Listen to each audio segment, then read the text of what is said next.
หนึ่งในดวงใจ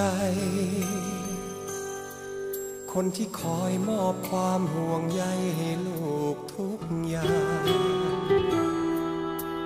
สองมือแม่ใช้รักแท้เขียนใจให้งามจนลูกแกร่งพอก้าวข้ามปัญหา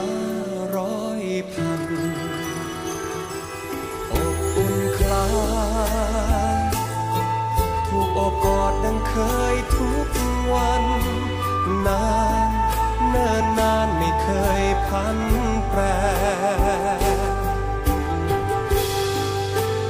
อุ่นไอแห่งรักแท้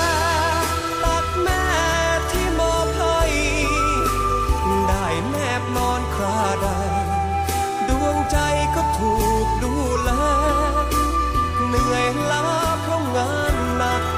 ช้ำรักเจ็บจากรอยแผลไม่เหลือใครก็ยังมีแม่ให้รักแท้อยู่ทุกอย่า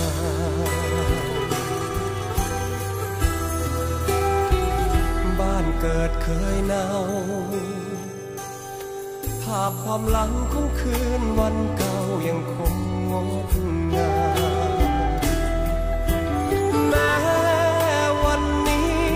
ถึงจากมาแสนไกลก็ตามเสียงของแม่ยังถามทุกสุขในใจทุกวัน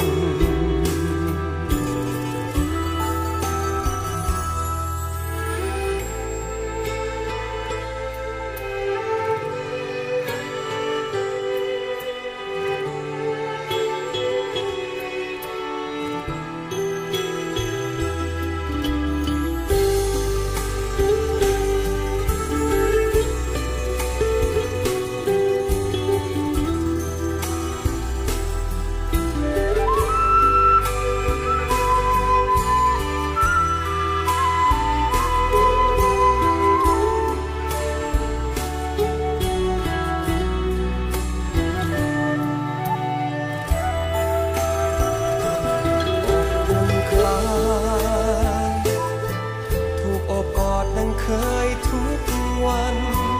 นาน